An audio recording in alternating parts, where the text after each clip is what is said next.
On January the 30th, 1972, a civil rights march through the centre of Londonderry culminated in one of the darkest episodes of the Troubles in Northern Ireland.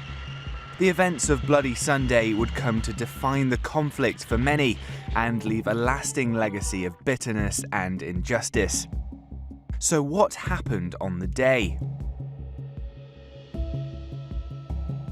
By 3 p.m. on Sunday afternoon, as many as 15,000 people gathered in the Cregan area in protest against the government policy of internment, which allowed the authorities to imprison suspected IRA members without trial.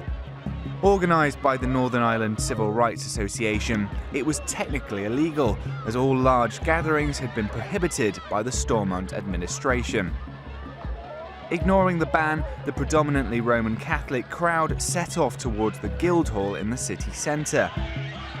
But their intended route along William Street was blocked off by British troops called in to police the event. The main march was redirected along Rossville Street towards the Free Derry Monument, but some stayed to confront the soldiers manning the blockade. As the standoff intensified, a water cannon was brought up to disperse the rioters. Bricks and bottles were soon answered with rubber bullets and CS gas.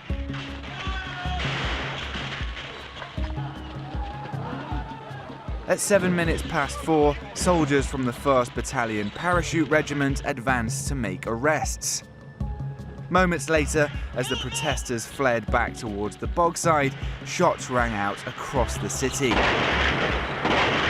The army claims that they were fired on first by paramilitaries in the Rossville Flats, but this has long been contested by eyewitnesses. 21 British soldiers fired their weapons, discharging 108 live rounds between them. After less than 30 minutes of shooting, 13 marchers were dead and 14 badly wounded. One of those injured would die several months later.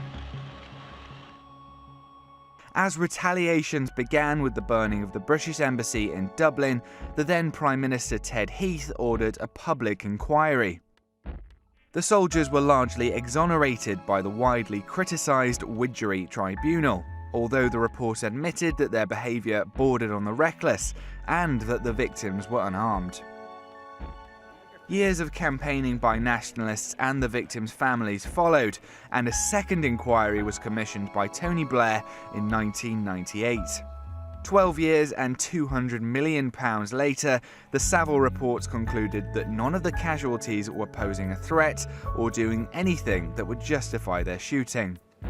It led to a public apology by Prime Minister David Cameron in 2010. Indeed, on behalf of our country, I am deeply sorry.